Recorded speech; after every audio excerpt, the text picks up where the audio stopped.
놓아버림.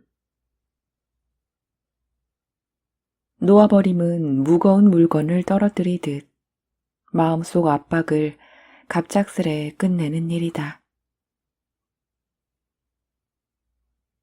놓아버리면 마음이 놓이고 가벼워지는 느낌이 들면서 한결 기쁘고 홀가분해진다. 예를 들자면 이렇다. 심하게 말다툼을 하느라 화내고 언짢아 하다가 불현듯 모든 일이 터무니없고 우스꽝스럽다는 생각이 든다. 그러면서 웃음이 터지고 압박이 풀린다. 화나고 겁나고 욕본다 싶다가 문득 기쁘고 홀가분해진다. 언제 어디서 어떤 일에서든 이렇게 놓아버릴 수 있다면 얼마나 좋을지 상상해보라. 늘 기쁘고 홀가분하게 느낄 뿐 기분 탓에 난처할 일은 다시는 없을 것이다. 이것이 놓아버림 기법의 목적이다. 마음만 먹으면 의식적으로 몇 번이든 놓아버린다. 내가 어떻게 느낄지는 내게 달린 일이다. 나는 더 이상 세상에 휘둘리지 않는다. 세상에 대한 나의 반응에도 휘둘리지 않는다. 더 이상 반응의 피해자가 아니다. 우리는 부정적 감정과 마음가짐, 믿음을 어마어마하게 쌓아둔 저장소를 지고 다닌다. 여기에 압력이 쌓일수록 괴롭기 그지없고 병이 생기며 잦은 문제가 생긴다. 그래도 사람 사는 일이 의례 그러려니 하고 넘어간다. 압박에서 벗어나려고 수없이 많은 방법을 동원하기도 한다. 마음속 두려움에 갈팡질팡하지 않고 심한 괴로움에 겁먹지 않으려고 애쓰면서 인생을 보낸다. 이런 마음속 두려움에서 잠시 벗어나 신이 났던 때도 있지만 여전히 마음 한 구석에는 두려움이 도사리고 있다. 마음속 감정을 겁내게 된 까닭은 감정에는 엄청난 양의 부정성이 들어있어서 자칫 깊이 들어갔다가 압도당할지도 모른다는 두려움 때문이다. 또한 이런 부정적 감정을 두려워하는 까닭은 마음속에서 감정이 생기는 대로 놓아둘 경우 감정을 처리해 줄 의식 기제가 없기 때문이다. 감정 마주하기를 겁내기 때문에 감정은 계속 쌓이기만 하고 마침내는 죽음이 모든 괴로움을 끝내주기를 은밀히 고대하기에 이른다. 생각이나 일 때문에 괴로운 것이 아니라 그에 따르는 감정 때문에 괴로운 것이다. 생각 자체로는 괴롭지 않은데 그 밑에 깔려있는 감정 때문에 괴로운 것이다.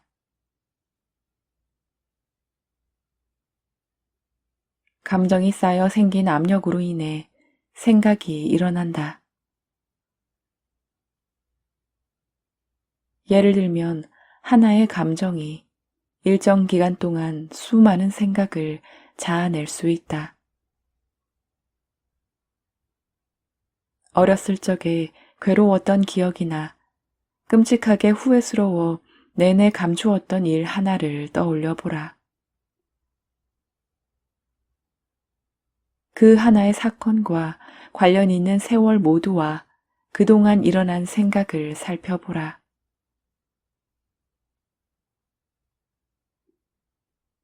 그 밑에 깔려있는 괴로운 느낌을 항복할 수만 있다면 모든 생각은 즉시 사라지고 사건 자체를 잊을 수 있을 것이다.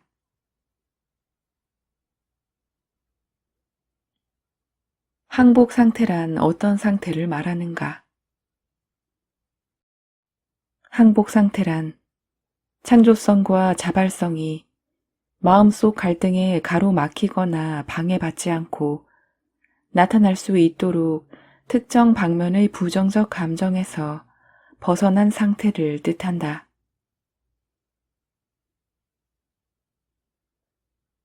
갈등과 기대에서 자유로워지면 주위 사람들에게도 최대한의 자유를 줄 수 있다.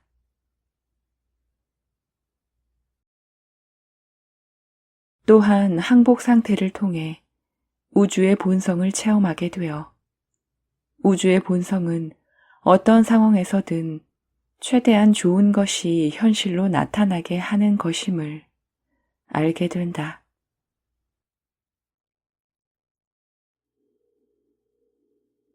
현재 우리는 과거 어느 때보다도 스트레스에 약하다고 한다.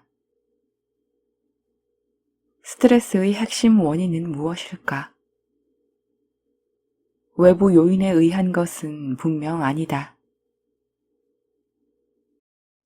스트레스는 투사 기제를 보여주는 본보기일 뿐이다. 보통 그들이나 그 일이 스트레스의 범인이라고 생각하지만 스트레스라 느끼는 것은 사실 억압된 감정이 주는 마음속 압력이 새어나오는 것일 뿐이다. 억압된 감정으로 인해 외부 스트레스에 약해진 것이다. 스트레스의 진정한 근원은 안에 있다. 밖에 있다고 믿고 싶겠지만 그렇지 않다. 예를 들어 겁이 얼마나 나는지는 안에 이미 차 있는 두려움의 양에 달렸다. 외부 자극은 그 두려움을 촉발시킬 뿐이다. 안에 두려움이 많을수록 세상을 보는 눈도 앞일을 겁내고 조심하는 쪽으로 바뀐다. 겁먹은 사람에게 세상은 섬뜩한 곳이다. 화난 사람에게 세상은 불만스럽고 짜증나는 일투성이인 곳이다. 죄책감에 빠진 사람이 보는 세상은 유혹과 죄로 가득하다. 안에 품고 있는 대로 세상이 보인다. 죄책감을 놓아버리면 순수해 보이지만 죄책감에 사로잡힌 사람에게는 사악하게만 보인다. 즉 사람은 자기가 억압한 것에 정신이 팔리기 마련이다. 스트레스는 억압되고 억제된 감정이 쌓여 생긴 압력에서 비롯한다. 압력은 탈출구를 찾으려는 속성을 갖고 있는데 이때 외부 사건은 우리가 잡아 누르던 것이 터져 나오도록 의식과 무의식 양면에서 방아쇠 역할을 한다. 즉 스트레스의 원인은 외부 자극이 아니라 우리의 반응성 수준에 있다. 더 많이 포기하고 항복할수록 스트레스를 잘 받지 않는다. 스트레스의 바탕에 깔려있는 원인, 즉 억압받고 억제된 분노와 공포, 죄책감 등의 부정적인 감정을 없애면 스트레스를 줄이는 데 큰 효과를 볼 수 있다. 마음은 합리화에 능해 감정이 생긴 진짜 원인을 계속 외면하는 쪽을 택하며 그렇게 하는데 투사 기제를 활용한다. 마음은 어떤 사건이나 타인이 감정을 일으킨 원인이라고 탓하면서 스스로를 그런 외부 원인에 당한 무력하고 순진한 희생자로 본다. 그 사람 때문에 속상해. 그 일 때문에 화가 나. 세상 일 때문에 불안해. 진실은 정확히 그 반대다. 억제되고 억압된 감정이 발산 수단을 찾다가 외부 사건을 방아쇠 겸 핑곗거리로 삼으면서 터져 나오는 것이다. 우리는 기회만 생기면 증기를 내뿜으려고 벼르는 압력솥과 같다. 언제든 폭발할 수 있도록 방아쇠를 당길 준비가 되어 있다. 이런저런 일들이 나를 화나게 만드는 것은 내가 원래 화가 나 있기 때문이다. 끊임없이 항복하여 분노를 억눌러 놓은 저장소를 놓아버리면 어떤 사람이나 어떤 상황도 나를 화내게 만들기가 아주 어렵고 사실상 불가능하다. 감정은 진동하는 에너지장을 방출하기 때문에 우리가 살아가며 만나는 사람들에게 영향을 미치고 우리가 어떤 사람을 만나게 될지 결정한다. 억압되거나 억제된 감정은 정신적 차원에서 우리가 겪는 삶의 사건에 영향을 미친다. 즉, 노여움은 노여운 생각을 끌어들인다. 정신적 우주의 기본 법칙은 유유상종이라는 것이다. 마찬가지로 사랑은 사랑을 더욱 활성시킨다. 그래서 내면에서 부정성을 많이 놓아버린 사람은 사랑이 담긴 생각, 사랑스러운 사건, 사랑스러운 사람들, 사랑스러운 애완동물에 둘러싸인다. 의식에 의욕이 없는 사람은 삶의 빈곤한 여건을 끌어들이고 의식에 번영이 가득한 사람은 삶의 풍요를 끌어들이는 것이 일반적인 법칙이다. 놓아버림에는 어떤 감정이 일어나는지 알아차리기, 감정이 일어나도록 놓아두기, 감정과 함께 있기, 감정을 바꾸거나 어떻게 하려는 바람 없이 감정 스스로 제 갈 길을 가도록 놓아두기가 포함된다. 즉, 감정은 있는 그대로 놓아둔 채 단지 감정 이면의 에너지를 방출시키는 일에만 집중하는 것이다. 그 첫 단계는 감정을 지니고만 있을 뿐, 감정에 저항하거나 감정을 분출하거나 겁내거나 비난하지 않고 감정을 가지고 도덕을 따지지 않는 것이다. 요컨대 판단을 멈추고 감정은 감정일 뿐임을 알아보는 것이다. 이 방법은 감정을 그저 생생히 느끼기만 하면서 어떻게든 바꿔보려는 노력을 모두 항복하는 것이다. 감정에 저항하고 싶은 바람을 놓아버려라. 저항 때문에 감정이 지속되는 것이다.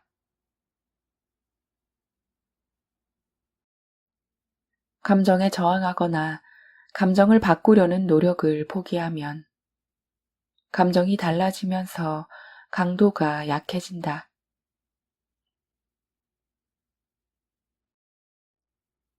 감정에 저항하지 않으면 감정 이면의 에너지가 사라지면서 감정이 없어진다. 이 과정에 들어가 보면 감정을 갖는 것 자체를 두렵고 죄스럽게 여기고 있음을 알게 된다. 즉, 감정 전반에 저항이 있다. 감정이 일어나도록 놓아두기 위해서는 먼저 감정에 대한 반응부터 놓아버리면 쉽다. 쉬운 예로 우리는 두려운 감정 자체를 두려워한다. 그러니 감정에 대한 두려움이나 죄책감부터 놓아버린 다음 감정 자체에 접근한다. 놓아버릴 때는 모든 생각을 무시한다. 감정에만 초점을 맞추고 생각에는 신경을 끈다. 생각은 끝없이 이어지며 스스로 강해져 다른 생각을 더 많이 일으킬 뿐이다.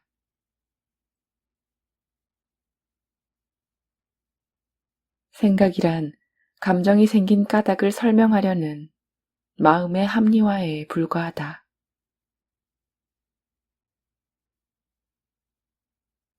감정이 생기는 진짜 원인은 감정 이면에 쌓여있는 압력이 감정을 밀어붙여 특정 시점에 올라오게 하는 데에 있다.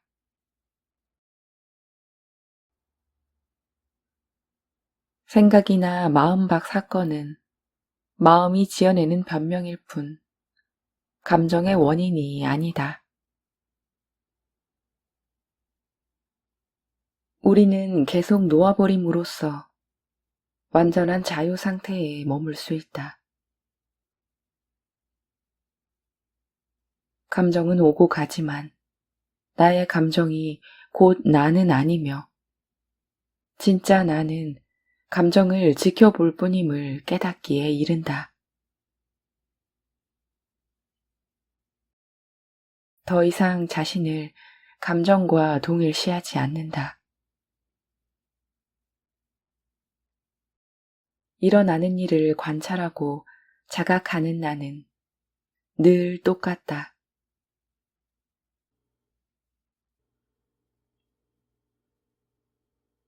우리는 지금 오랜 세월 우리를 노예와 피해자로 만들어 온 프로그램을 전부 놓아버리고 있음을 잊지 말자.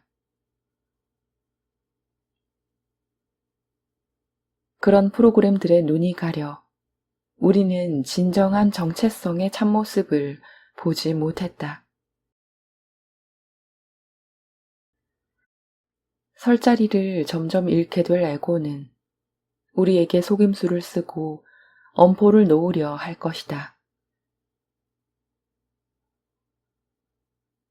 우리가 놓아버림을 시작하는 순간 에고는 죽을 날을 받아놓은 것이며 그 힘도 점점 줄어든다. 에고가 잘 쓰는 속임수 한 가지는 기법 자체를 외면하는 것이다. 그리고 예를 들어 항복 기제는 효과가 없는 것이라 상황은 여전히 그대로이고 어떻게 하는 것인지 헷갈리는 데다 잊지 않고 실천하기가 너무 힘들다고 단정한다. 하지만 이런 단정 자체가 정말로 진전하고 있음을 보여주는 신호다. 또한 우리에게 에고의 속박을 잘라